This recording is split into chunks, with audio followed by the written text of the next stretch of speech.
बिस्मिल्लाहिर्रहमानिर्रहीम। नाज़रीन, मैं हूं आपका मेज़बान अरसलान तैमूरी ग्रैबर इन्फो से। और ख़बरें आज नाज़रीन मेरे पास बहुत बड़ी हैं, गर्म ख़बरें हैं।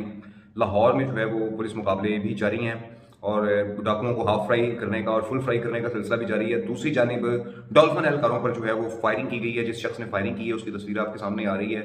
रजब खान इसका नाम बताया जा रहा है और बताया जा रहा है इसका सीआर हुआ है, ये डाकू है और इसको जो है ना वो डॉल्फिन एहलकारों ने रोका था। अदनान ने जो है उसको रोका था और जिस पर इसने फायरिंग कर दी, जिससे अदनान जो है शदीद जख्मी हो गया था डॉल्फिन एहलकार, और बाद उसके अस्पताल में मौत वाक़ हो गई।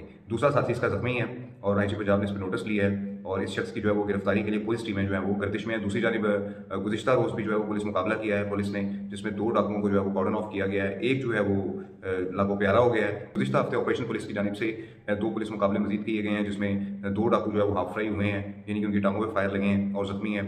और ये सिलसिला लाहौर के अंदर जो है वो पुलिस और डाकुओं के दरमियान जो है वो आंख मचोली का सिलसिला जारी है। कुछ अर्सा कबल नाज़रीन मुल्तान में एक वाक़या पेश आया कि जिसमें पंजाब पुलिस की जो है बड़ी जगहसाई हुई, बड़ी बदनामी हुई। कि मामला हुआ क्या है कि एक अननोन एप्लीकेशन जो है वो मौसूल हुई IG पंजाब को भी और दूसरे महकमा जात को भी कि एक SP साहब है राना अशरफ साहब, उसकी इन्वेस्टिगेशन है ये और ये मुल्तान में बड़े अरसे से तैनात हैं और ये जो है वो खवातीन को जो है वो हरासा करते हैं। इनके खिलाफ एक एप्लीकेशन जो है ना वो अननोन सोर्स से जो है वो रिसीव हुई।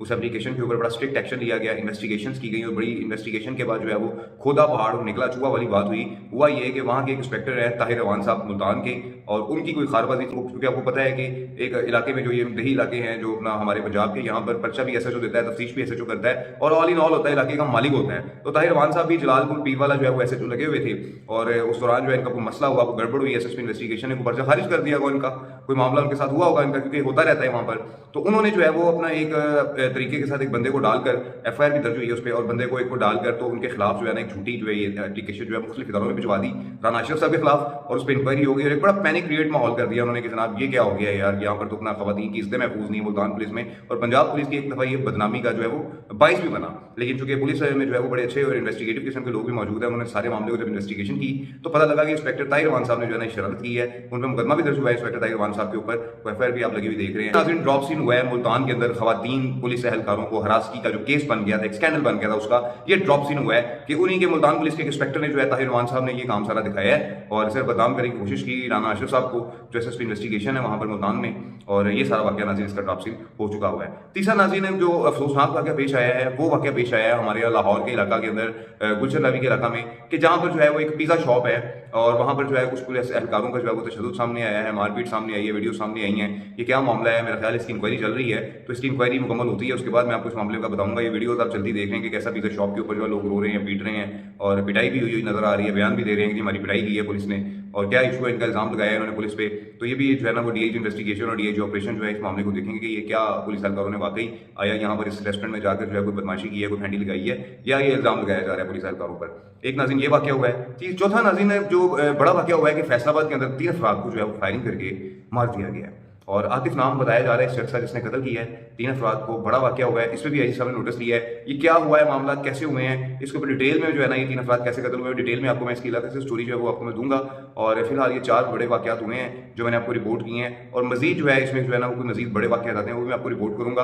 और लेकिन जो 3 अफराद कत्ल हुए हैं फैसलाबाद में, इनकी दुश्मनी थी, क्या वाक़या था, इसकी डिटेल्स मेरे पास आती हैं तो मैं आपको शेयर करूँगा।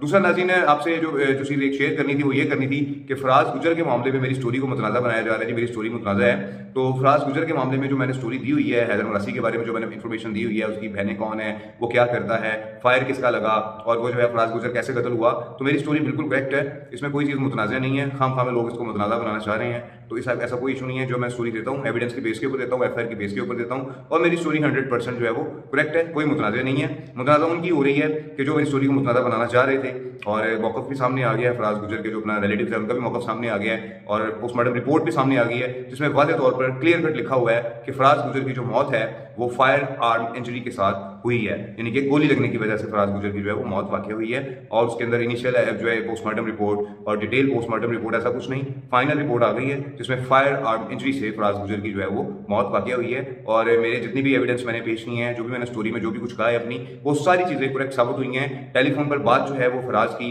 हैदर के साथ वो भी साबित हुई है कि हैदर की और फराज की टेलीफोन पर तलब कलामी हुई है। मैंने अपनी स्टोरी में जो भी चीज़ें बताई हैं वो सच्ची साबित हुई हैं, तो स्टोरी मुतनाज़ा कैसे हुई? किसी के कहने से स्टोरी मुतनाज़ा नहीं हो जाती। इस प्रोग्राम के साथ इजाज़त दीजिए, अल्लाह हाफ़िज़।